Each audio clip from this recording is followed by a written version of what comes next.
Good, good afternoon. You laugh. Yeah, I catch you laugh every time now because you know I'm ready to start. Good afternoon, everybody, and welcome to the Robinhood Capitalists. I'm your host, DJ Flores. With me, of course, my coach, and hopefully your guys soon. Reach out to Coach Stacey B. He will help you get unstuck. I promise. Coach, man. So we didn't get to do the recap show, so I apologize for that. I will tell you. To go on that before we get to our guest. So coaching, we've had guests on now talking so much about coaching. Drod, when we missed you, he talked about just the value of coaching. We had then Felix on last week talking about coaching changed his life. I mean, it made him go from being a surgeon to wanting to be a coach himself.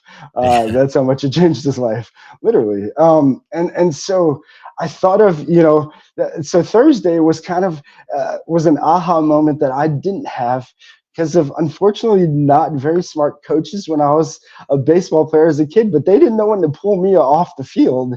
And so as a kid, I wanted to pitch every game, and they let me. And that probably didn't help my arm, I'm pretty sure. At least most coaches, as I got older, were like, "Oh, they messed you up by doing that." And I'm like, "Oh yeah, I have no idea." And I didn't really know. I didn't know myself because of coaching. And so there's even levels and value of coaching. But that was a moment that I realized older from doing a little coaching of myself to myself. Now I was like, I need to pull myself off of the field for a second. So things crazy here, had to pull away. But so yeah, we didn't have the recap show, but I did want to give a shout out to Felix because Felix, the Four Hearts thing, dude, you blew my mind with that. We have to have you on soon. I think there's deeper things to that we can really go that might, at least for me, it helped a lot of things that I want to even go deeper with you on because this is just unbelievable. But yeah, shout out Yep. to Felix. Thank you, dude. That was Yeah. amazing. Great episode. And I'm just glad for once it was a Thursday episode we missed. It wasn't my fault. Usually it's my schedule that gets in the way. It was my fault. Yeah, I'm like, oh my gosh, there's so many things I have to do and I don't know what to do. So I have to pull myself off of this. But yes, I had to Yeah. pull You, myself. you texted us, said, "Hey, it's all good. Can I help you with anything?" I never heard back. I was like, "Oh, I hope you figured it out." Oh yeah, I did. I did everything good. And again, to stick on coaching, before we do bring out Ben from Joe and Bella's our guest this week, but literally coaching. Shout out to the coaches. Again, I valued coaching. I never realized how much I valued coaching, but I valued it even as a kid. I mean, I knew the difference of coaches who were really cared and really went above and beyond to go the extra step and know and teach the good fundamentals, but even beyond that. And so being new here in Virginia Beach, we had no clue where to sign Coop up for. And he's at the age that we're signing him up for things. So we signed him up for basketball. It's first time playing basketball, first time ever playing. And his coaches were amazing. Shout out to you guys. They were seriously amazing. This league was crazy. It was different than I've ever experienced of a rec league or a church league. So this is more with the church. It's the same preschool so it was cool. They had devotion every during practice and during halftime and stuff, which is really cool as well. But yeah, it was just amazing. So shout out to those guys. Coaches can change people's lives, I promise. Even at sports levels at that age. So Nate Bargatze has a bit on playing for the church team because they weren't allowed to cut him. So that would be the worst to get cut from the church's team. But look it that up. would It's a good be bit. that would be yeah, that is tough. Again, that's one of those, coach, that might be an episode on itself, because that's one of those things of can Christians spare the rod and or not spare the rod, as they say. And Yeah, yeah, I be really honest. wanted you on the team, but the good Lord said no. So we got to go another direction. Speaking of another direction, good segue there, Coach. So we have our next guest. Excited to have him on, and we're coming here to bringing him on. But so we have Ben Graham from Joe and Bella's. So Joe and Bella is part of the Safe and Sound. They were actually on one of our episodes last year, one of our first a few episodes of Safe and Sound, but Joe and Bella, adaptive apparel wear. And we're going to get into this. We're going to get into the story because if you guys haven't heard the story, you got to check it out. Check out joeandbella.com. You got to check out the story of how it all started and who Joe and Bella really are, because you'll be impressed by it. But again, I can't wait to share that story with you all. So anybody who's with us live, please, you're in for a treat with these guys. And if you do have, if you're like Coach and like a lot of us who have parents who are the baby boomer generation that is booming in that 65 and older crowd at 10,000 a day rapidly, it's not stopping. It's just going to keep growing. And so if you do fall into that, or you know somebody, please share this episode. This will definitely be something worth everybody checking out.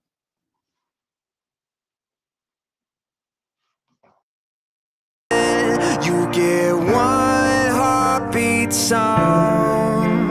Take it seriously. This is your masterpiece. Don't forget to dream and taste the colors in the air you breathe. It's your masterpiece. Go ahead and feel it all.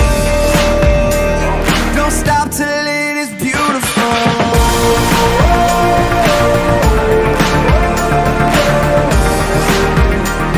Don't stop till it is beautiful.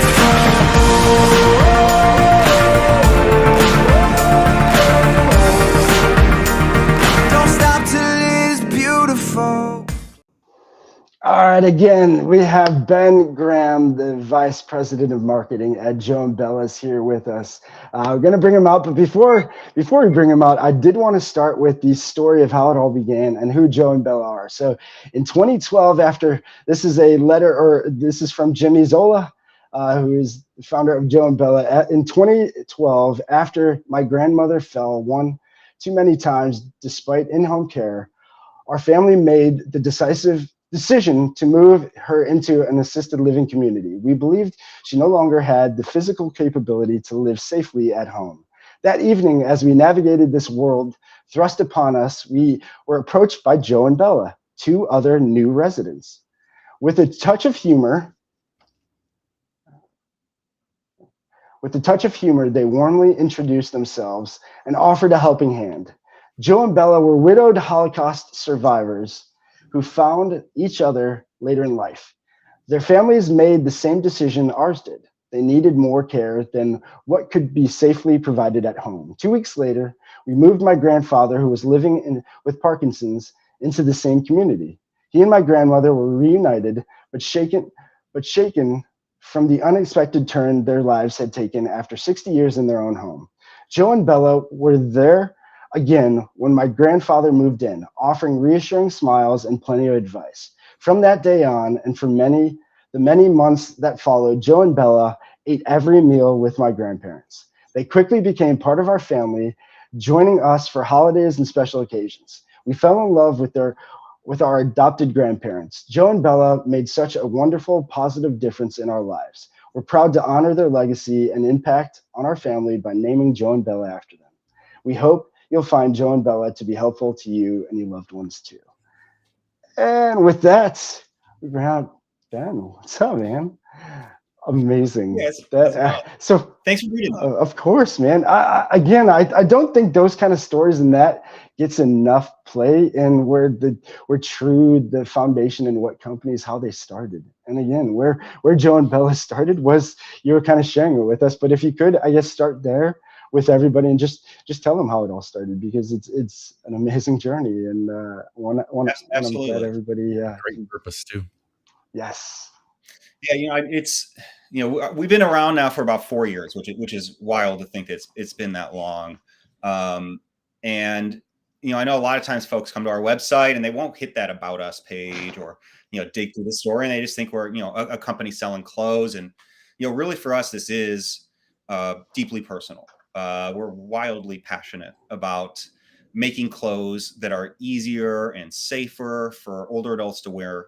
And it really comes from the core of who we are. So our company was founded by Jimmy and Peter Zola, a father-son team. I've been very close friends with Jimmy our whole lives. And so we were actually at a previous company together, the three of us. and some other folks where we were doing corporate research. We were doing research for a lot of big name brands from, we were helping Target and Nike just better understand how to talk to their customers, but we're also working with AARP and a bunch of other brands who wanted to better understand aging. So we spent about 4 years at that company doing a ton of in-depth research about different aspects of aging, from things that were really fun, understanding what it's like to be a grandparent, to some different, more difficult topics, like what it's like to age in place alone, what it's like when you used to have somebody with you, but now you don't. What is it like when you need care? What's it like when you need to provide that care? And so we learned, of course, particularly around that caregiving section, it ain't easy. And while we were doing that, all of us were on our own personal caregiving journeys. I was helping my family with my grandparents. And, I know you just read a story about Jimmy and his grandparents. And that really was the core inspiration that led us to where we are now. I met Joe and Bella. I became pretty close with both of them.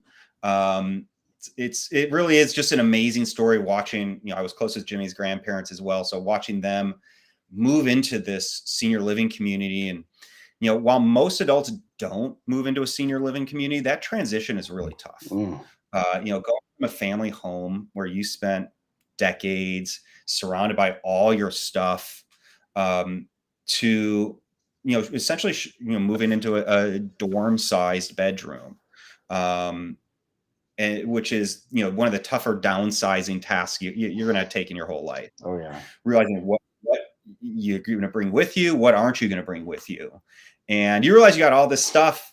And even if you might need clothes, or you might need a TV, those might not be the right clothes. That might not be the right TV, and so you have to still do this massive sort of swap of all your possessions for what works there. And I think the emotional. It's a real emotionally heavy thing to give up all your stuff, give up your freedom, your independence. And what I remember, because I visited Jimmy's grandparents pretty early after moving in there, and I remember this deeply with mine, who was, of someone who was very prideful, not just in how he presented himself, but who he was. And, he, up until moving there, his life was surrounded by people who have known him deeply for a long time.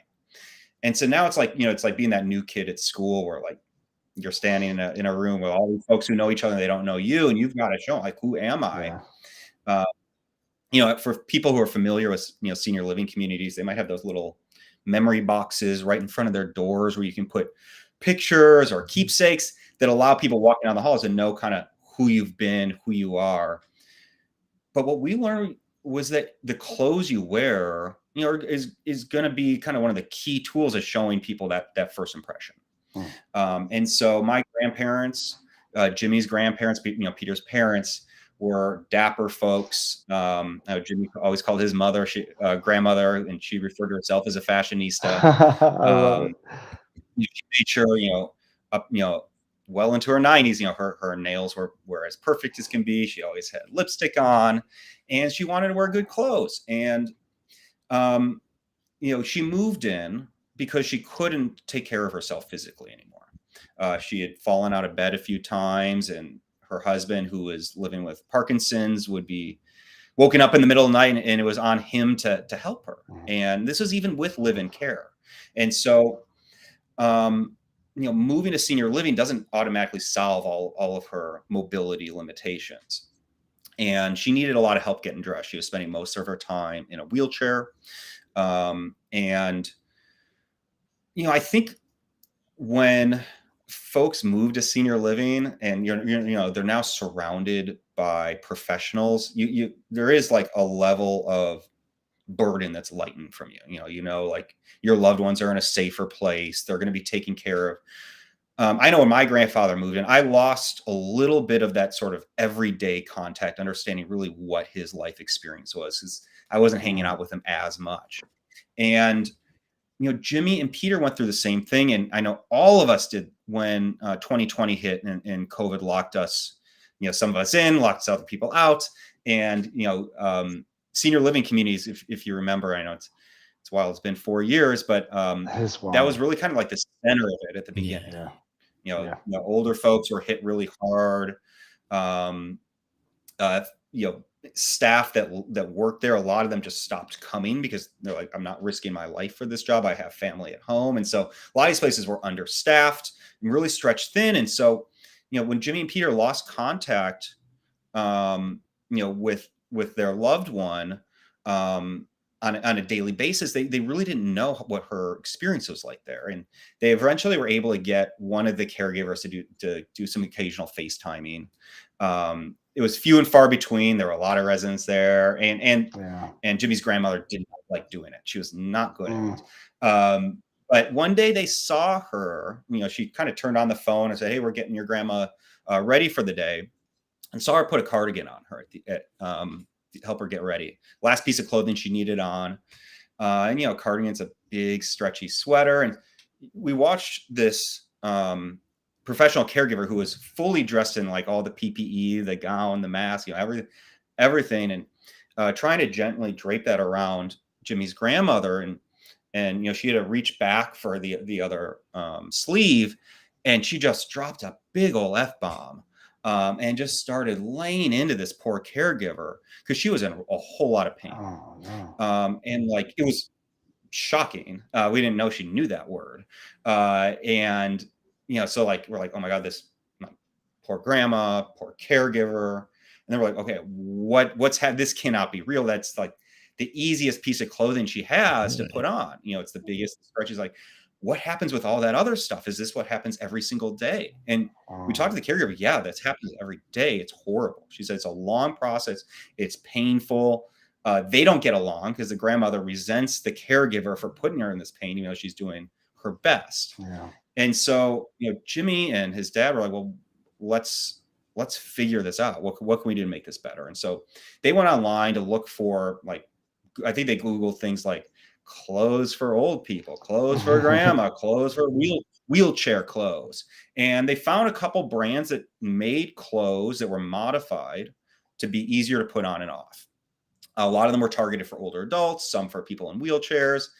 And so like, oh, this is great. Let's solve this problem. They bought a bunch of stuff, some tops, some bottoms, sent it out, and they're like, problem solved.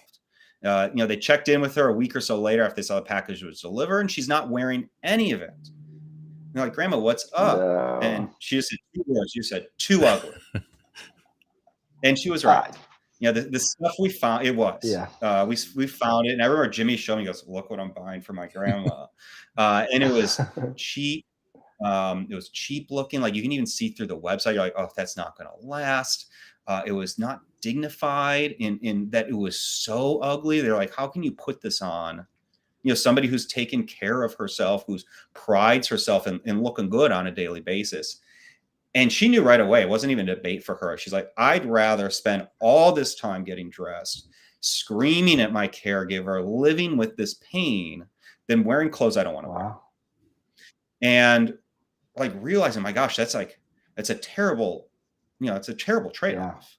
Yeah. Like, where's the third option? And really kind of thinking through that third option is where we came from, the company Joan. I'll pop this. I'll pop this up, and you can talk about this to kind of give some. Yeah. So from there we started Joe and Bella, which at first we did some deeper digging and found a couple brands that we actually thought were making some good quality clothes. And so we started selling other people's stuff on our site. Help us better understand truly what in this market do people want, what don't they want, and gave us a whole lot of learning. Remember, we're researchers at heart, so that was for us. We like collecting data, and so it really helped us understand, folks that are out there looking for these products. What do they like? What don't they like? And it gave us a little bit of a runway to start developing our own stuff. So we, as corporate researchers, that means we're not fashion designers. So we had to, really approach this carefully. We knew that like our personal fashion sense is not what should be translated here for anyone, let alone, older adults who have specific needs. So we brought on this awesome design team who are actually the original designers over at Lululemon. and at the hospital scrubs brand Figs. So they've had some sort of healthcare experience as well as making premium athleisure with some modern fabric that looks real sleek, even though it's really comfortable.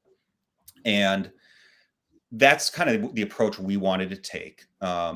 We started working and developing a whole bunch of different products. And on our site right now, we've got 10 or so different products, and a few more coming in within the next month, which is really exciting. A few of the products are designed for people who have some very specific needs. Our first product we had was a pair of pants called caregivers, and it's mainly. I'll throw this up just in case there happened to be in one of those two in the picture. They are, yeah. Is she wearing them? I think she's wearing them.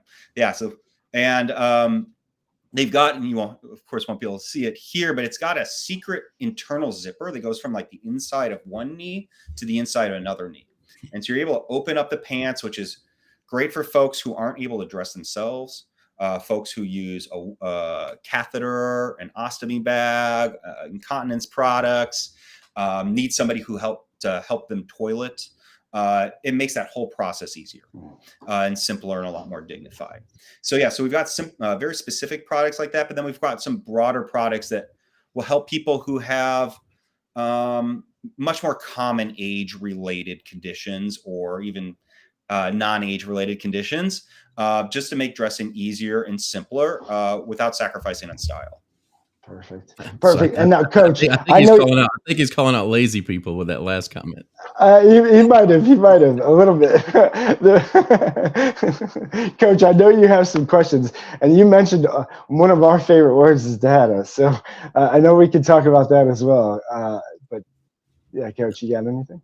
Yeah. So, well, I mean, I've got a lot. You answered so many of them, though, because as you were talking, I was wondering about the products and how they would work and some of the needs that you're meeting.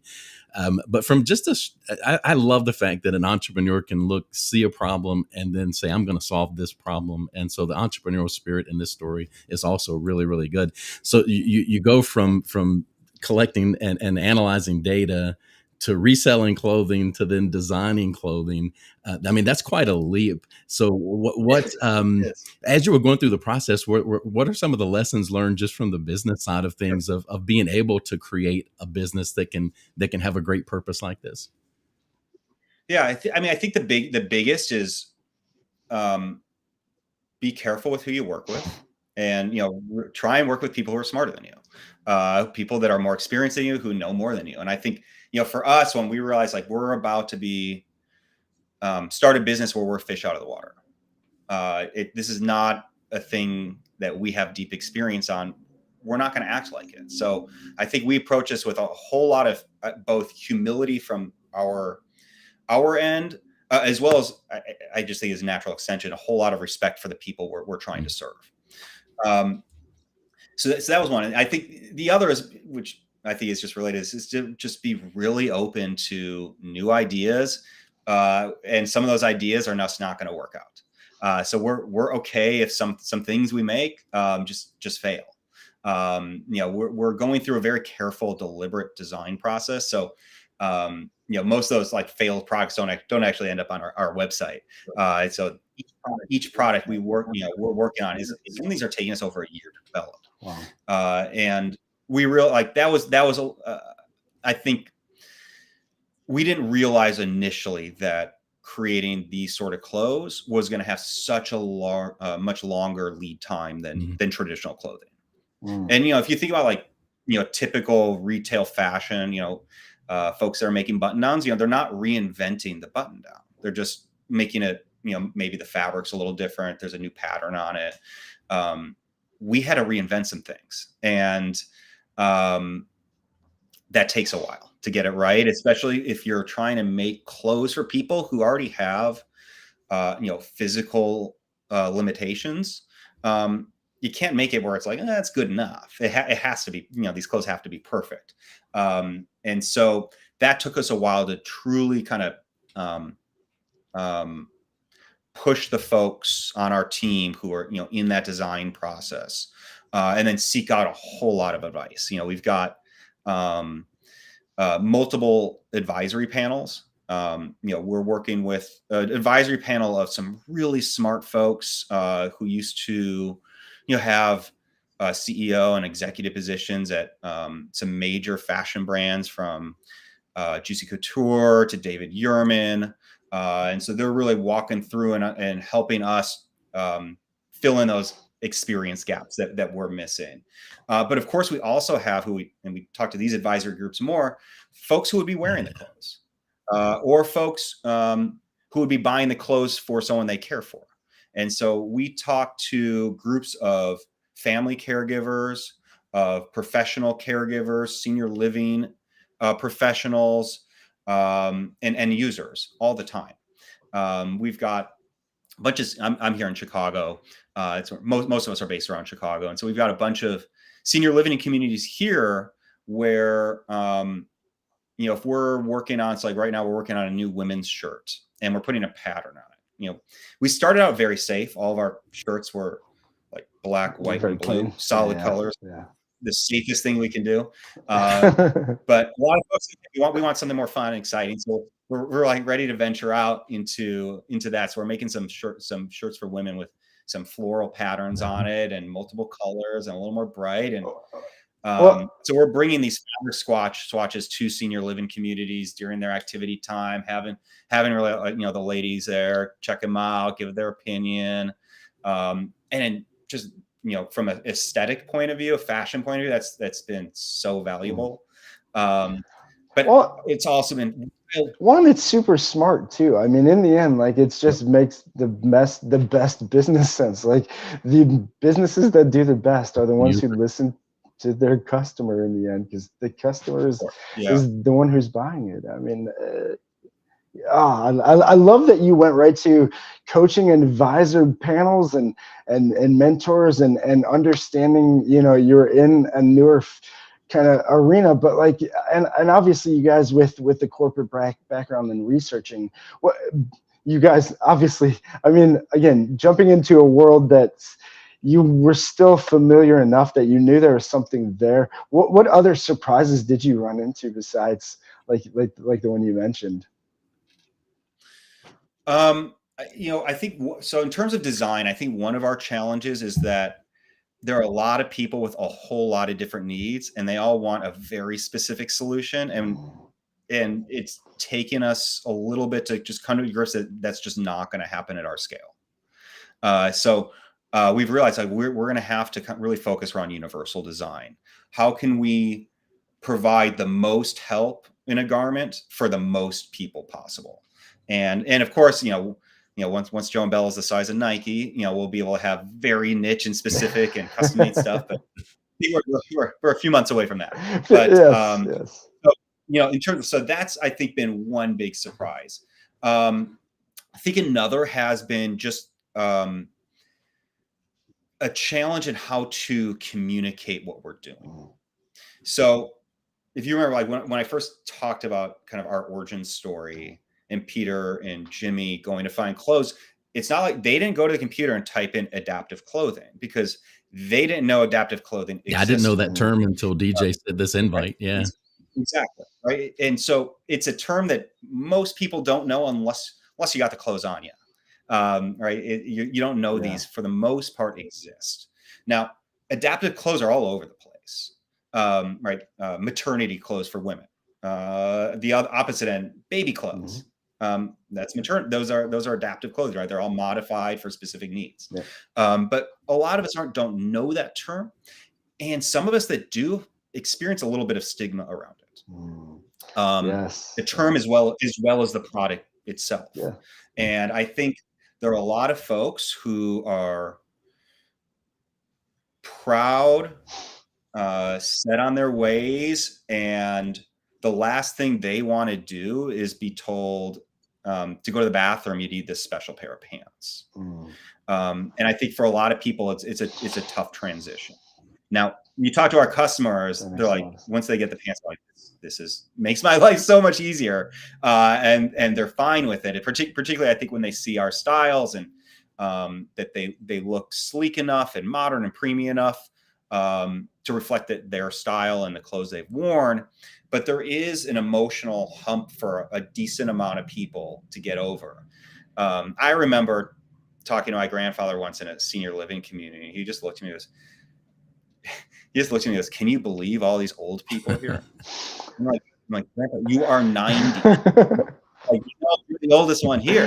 And it was just kind of that idea, like, he knew all these people around here were there for a reason, but he's like, "Well, but I'm not." And so it's that idea that, eventually he got there. But I think it takes some people, some getting used to accepting help. Yeah. And, for some folks, when they realize, like, you wear this pair of pants, that means, like, your adult daughter or a caregiver doesn't have to go in the bathroom with you to help you, and you can do that now on your own. They go, "Oh, okay." That's an easy trade-off. And I think, as our products kind of keep rolling out and keep filling additional needs and providing additional styles, for different people's aesthetic preferences, that's going to help a lot of folks, I think, get over that little mental hurdle. But I do know, since, Joe and Bella started about 4 years ago, there's been a ton of development in this category. Some of it's been for older adults. There are some other brands doing some good things, but there's been a lot for younger kids, for kids who have sensory disabilities, or other mobility disabilities. I know, like, Tommy Hilfiger was making adaptive clothing for kids and teenagers in wheelchair. Even Kim Kardashian's brand Skims is now making adaptive underwear for women in wheelchairs, which is wild. And so it's like slowly seeping in there. She doesn't use the word adaptive, of course, so it's slowly seeping in there. And we're having this sort of, I think, a big sea change in this country, where we're all okay admitting we're not all okay all the time. We're not perfect. We're not superhumans all the time. Yeah, exactly. Shockingly, we're not. Speak for yourself. Yeah, so I think we're, like, getting there. We're, like, this is beginning to be a little more destigmatized. That's why, like, if you go on our social or on our website, like, we've tried so hard to show the joy of aging, that as well as its imperfections, and that it's normal to age. It's normal for aging not to be pretty at times, and that's okay. And we can still have fun while we're doing it. Well, your website, the clothing that's there, and going from screen to screen, you wouldn't know just looking at it that it was any type of a specialty involved at all. It all looks nice. When you've got such a good story and a really good why purpose statement, when you started reaching out to the folks that knew a little bit more about this stuff than you, did you find it to be a little bit maybe easier getting that conversation started, just because you had such a good solid purpose behind it? Yeah. I think it's funny, whenever we talk to people about this, it's an immediate, "Oh, I get what you're doing. This is needed." I think it's a very easy sell in terms of, like, buying into the concept of adaptive clothing, of making a premium adaptive clothing brand for older adults. For the most part, we have had, just here's a quick interesting story. So for the most part, when we talk to broader business folks, and we've talked to some investors to help us keep the lights on for a little bit as we make our clothes. For the most part, they all understand what we're doing and the value to it. We had one investor who is very successful at what he does, and he asked us, after we kind of pitched him on what we do, and I forgot exactly how he phrased it, which is probably for the better, but he pretty much was hesitant to invest in us because he thought our customers would not be alive long enough to buy from us. Oh my goodness. And so that attitude is around in the investment community, who are deciding what brands show up and don't show up. If we came to him with a adaptive clothing brand for kids, he would have invested. But he didn't want to do it for older people. That's amazing. I never would have thought that way. That's amazing. It was like, it shot, like, there were multiple jaws on the ground when he said that. He is too focused on the wrong things. And and I think and I only bring it up. Please not watching, but we only bring it up because I think a lot of people don't think about this group of folks, and they know it. Older adults know that happens, right? They know that whatever the number is, that corporations, that marketers are going to stop thinking that they should be involved, that they should be the focus, that they should be directly served. And knowing that, and like after we had that meeting and with that investor, we all walked away. We walked away, and we were able to be, I think, more resolute and focused and passionate about what we do, knowing like it is that important, and that there are some folks out there who don't want to help older adults. Yeah. And man, I just know, like, my goal is to be old at some point. Right. I want to, at some point, hopefully that's how this game works, right? That's kind of the goal for, I think, most of us, is to get to that point. So why are we all trying to get to a point in our lives where the rest of the country or the world stops thinking about this? Well, and I want to go back before we go. I want to go back to something, because I think you're nailing something on the head. And we had, I don't know if you caught the episode with Ryan Hurd, but so he was on one of Tracy's episodes with Caregiving Worldwide Network, and you nailed it with adaptive clothing has that bad stigma that it's this ugly, cheap, hospital almost looking clothing.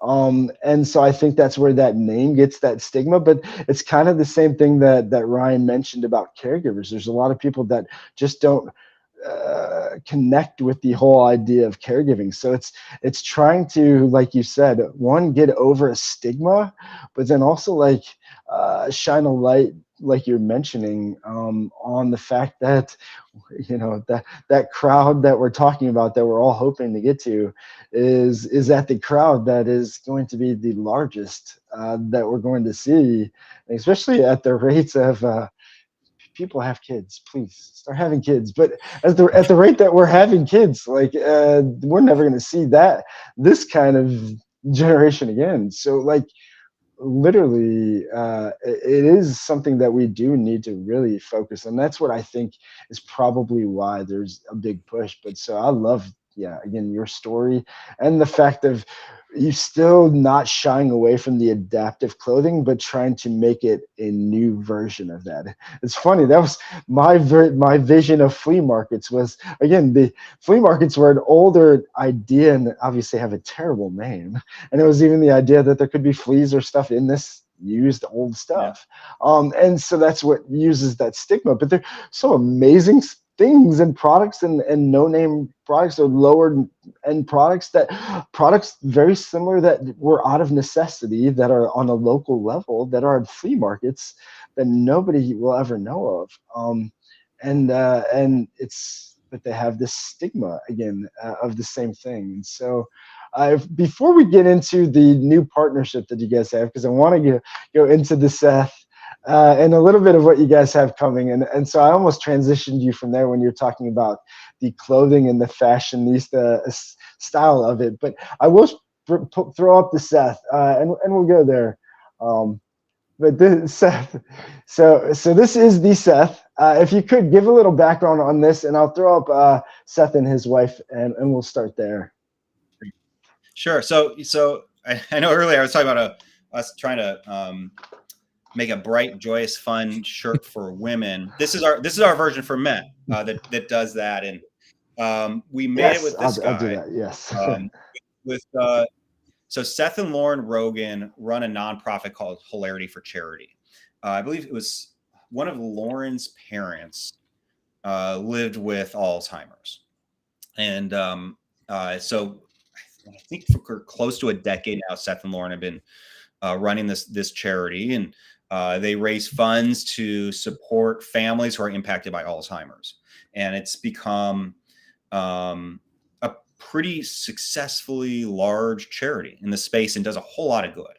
And I think I've always thought it's just kind of a pretty cool endeavor by them, particularly Seth, who I know, if you ever see him on TV, he's one of the, at times, jokingly serious people out there, but really dedicates and is really serious about Hilarity for Charity. And they were gracious enough to partner with us. And so Seth picked out this design. We worked with him. He wanted it to be orange. He wanted it to be flowery. So he gave him a few options to go with. This is what he picked. And the functionality of this shirt is just like the rest of our button down. It's called the Everyday Magnetic Button Down. We designed it to make it super easy to put on and off. I know you'll look at it. It looks just, besides its bright color, looks just like a regular button down. Yeah. Yeah. Behind each of those buttons is a hidden magnet. And so you're able to open the shirt, close the shirt with, if one hand, if you've got arthritis or tremors, it's so much easier than, fiddling with buttons. Like the magnets are tight enough to stick on the shirt so it doesn't come off. Your shirt won't, flap open the lid or anything. But they're also loose enough. They're still like not too tight. So if you're an older adult who has, limited strength and dexterity, we got that sort of like Goldilocks sort of strength on those magnets. Find that right middle ground so that it sticks closed, still easy to open. And like, frankly, I know this is one right here. I can just show you a couple things. We'll see a quick live demo. Top button's real. So we typically, tell you, leave that top button either unbuttoned, nice casual look. And all the other buttons just have magnets behind it. And so it's just, so if you see, so it's just a magnet there, and you just see if I'm doing this with one hand, just line them up. Look at that. Demo. We'll try one more. And that would be hard. That's impossible to do if it was regular buttons. Just like that. Oh, there you go. So we also put in, like, into the cuffs, extra stretch. I was wondering about and so that way you can leave the cuffs buttoned, and you're able to kind of get your hands in and out. We also made the armholes. It's hard to kind of tell. That's a 3XL, so it looks a little big. But the armholes are a little larger, and they're a little lower than a typical button down. And so that helps getting that second arm in there. It's just a better target. And what's nice about it, like, as you saw the Seth, like, it doesn't aesthetically change like the silhouette of the shirt, so you can't really tell. So that's really kind of just a nice bonus feature without changing the visual. And we also put a little on the yoke right on the back shoulders. That's stretch fabric too, so as you're getting it on, you have a little give there.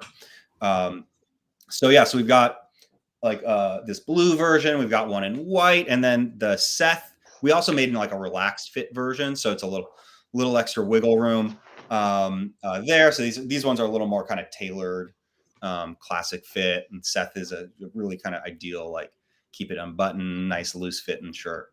And every shirt we're selling, we're donating $10 to Hilarity for Charity. Yeah, I'll pop that back up there. Right so there it is. So it's really exciting, and we're in the midst of working with Lauren Rogan on coming out with a nightgown for women.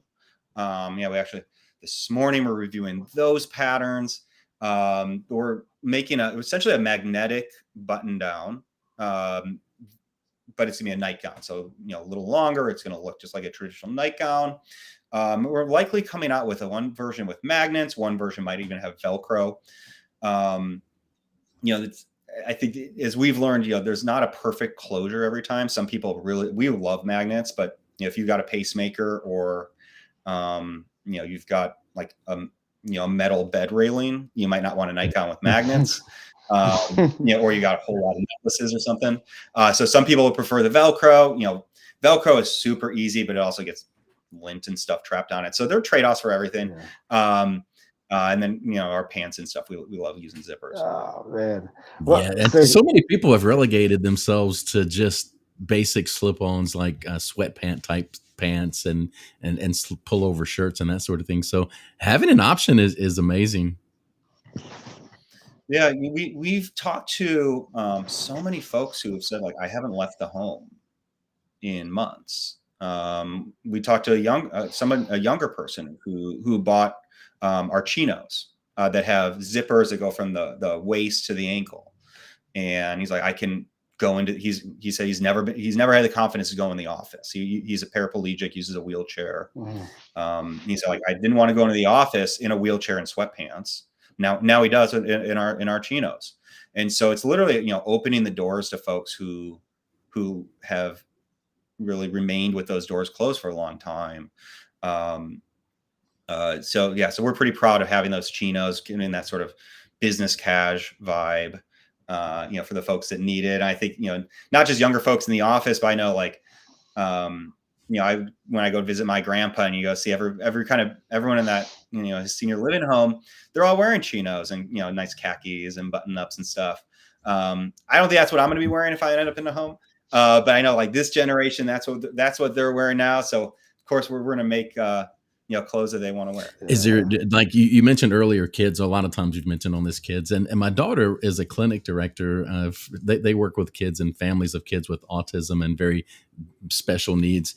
Are you planning to go into the kids line as a company as well?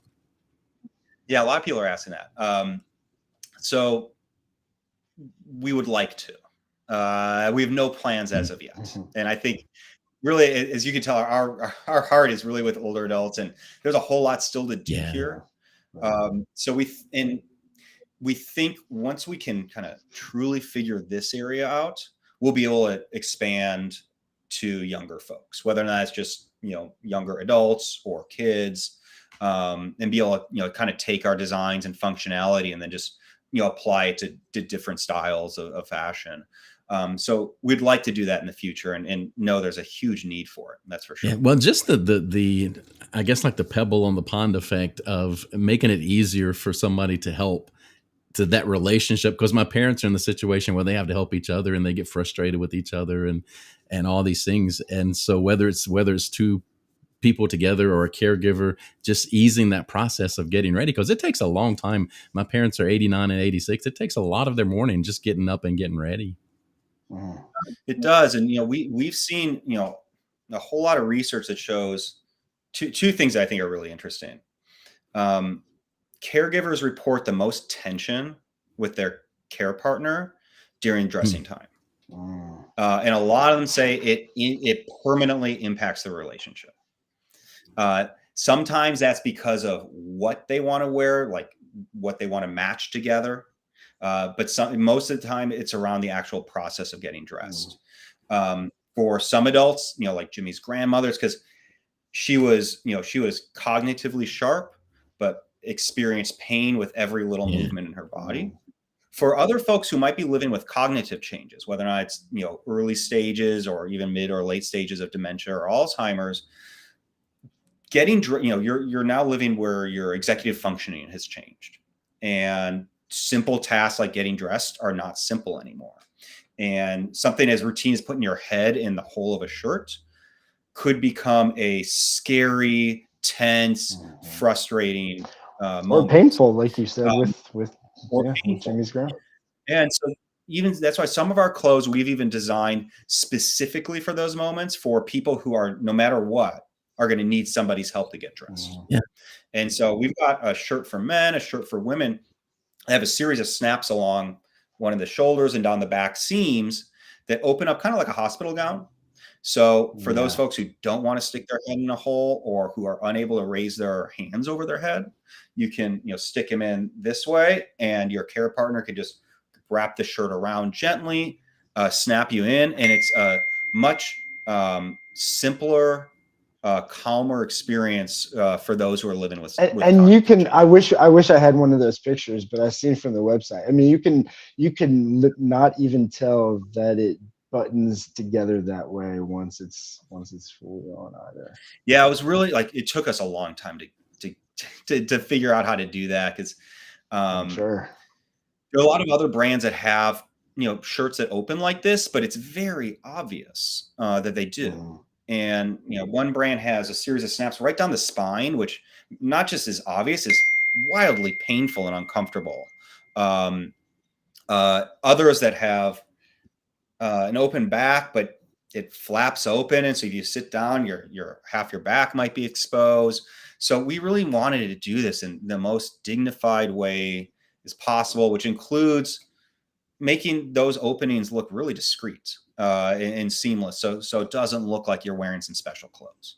The shoulder issue you mentioned really speaks to me, because with my mom, just getting up, everything she does to get up or down, it's using her shoulders to pull or push. And so the shoulders stay sore a lot of times. So whether it's reaching back for a seatbelt in the car or reaching to get dressed, every one of those little movements cause significant pain. And anything to reduce that for her would mean the world. 100%. Yeah, I think, just some of these little improvements are really can make a significant change in people's days. DJ, I know you probably see so many different companies that try and help older adults and caregivers and care recipients, and so do we. We've gone to a bunch of these sort of caregiving conferences or new product contests, and a lot of times we come there and they're like, I created this proprietary tech platform for caregivers that does this, this, and this. And I'm like, it sounds really cool. And then we go up and we made pants with zippers. And, it's not the flashiest product, right? It's not something shocking, but it has a huge impact. And, sometimes those little modifications are sometimes all we need to get a caregiver away from the house, for that caregiver to feel comfortable leaving the house, for an older adult to remain in the home and not have to move to senior living, give you that, ease, that ease of worry that, if your parents aren't going to be spending all their days dressing each other. The dignity to go out in public, like you said, with the guy going back to the office. I mean, that's huge. Well, simple and meaningful has a lot of power. So I think it's the right track. Agreed. Well, we're closing in on time, Coach. I'll let you wrap up so again, anybody, Coach, I'll let you wrap this up. But anybody, if you do have somebody, a loved one, a family member who the Joe and Bella's products, adaptive clothing sounds like it might be something that would change their life, would help ease their mind, help ease their stress, or just, again, even just that simple, they want that dignity of something that looks good but can help them get in. Please, joeandbella.com. Like and share this. Please share this with anybody. But Coach, go ahead. If you have any last questions, and then Ben, if you could just final thoughts and share where everybody can find you guys at and what's next. No, that's really the big thing. Share and like this one. I've been telling my experience with my parents right now that we're going through. So do like and share. And whether or involved in it yourself, somebody that you share this with is going to need the information that we're sharing today. And so really, Ben, if you could just kind of take us out with how do they get to you, and any last words you want to say about the products, that would be wonderful. And I'll cycle through all of your photos as well. But so I'll throw those pictures up as you're talking. And again, thank you so much for joining us. This was awesome. Perfect. Yeah. Thank you guys for bringing me on. Really appreciate it. We love talking, of course, about Joe and Bella and sharing how all of these clothes really can improve and help people on an immediate and daily basis. So of course you can find us at joeandbella.com. Feel free to visit our Instagram at Hello Joe and Bella. It's full of a lot of, I think, fun content. We're not always just sharing our products, but doing a lot of fun stuff around aging, as well as throwing in some fun, exciting discounts. Keep an eye. We're having a really big sale this upcoming weekend as well at joeandbella.com. It'll be our first ever clearance sale. So it actually will be like the actual biggest sale we've ever done before. We don't normally do sales. So that'll be a fun one. joeandbella.com. Thanks, guys. Really appreciate it. Of course, man. With Seth Rogen in the mix, has got to be some fun in the mix. Of course. It is. Of course. We got to mention this one last time. Again, if you know somebody dealing with this, be sure to check out the Seth. If you know somebody who likes to stand out and make a statement, be sure and check out the Seth. Again, $10 from with every purchase goes to Hilarity for Charity. So you're also helping out an amazing charity. But I do want to mention one thing that you did. Again, I always jump in at the end, and I wanted to leave it there, but you mentioned about the fun things you guys do on social media. Guys, please check out their TikTok as well. They did fashion shows. They do I see some of your fashion shows at some of the senior centers. Those are amazing. Keep doing that. Like the videos, how excited like you can tell that the seniors are at the communities and stuff like it. You can tell it's just a super good like event. So keep doing that. Shout out to you guys for that. When I seen that, I was like, oh my goodness, that is amazing. So yeah, thank you for. Thanks. Yeah, those fashion shows, we've gone to several senior living communities, done them. And if you look on our website, all the models on our website are residents of a senior living community here in Chicago. All of them are living with some sort of mobility aid or some sort of change, cognitive change.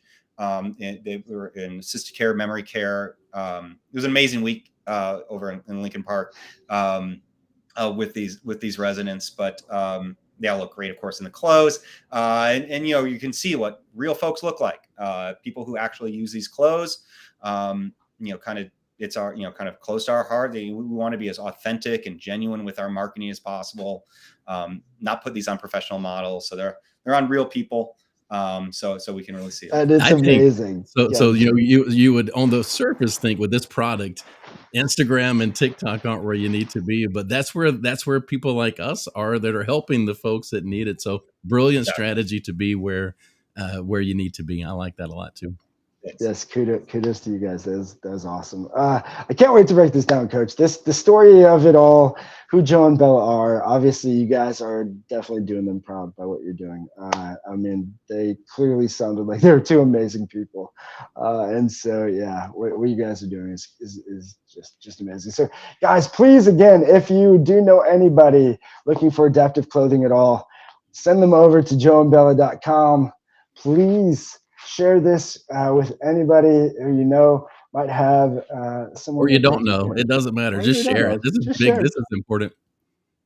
I agree. And we all know somebody eventually who is joining this club that we all hopefully eventually want to join as well. So we all want to be older and experience some of these challenges but it could be obviously a little less painful, like if you share Joe and Bella with them. So again, until Thursday, please like and share and subscribe and keep feeding the good wolf. Thank you. Always on the red eye. This time around, it's not even about getting paid. I'm just an addict for the moment when the magic is made.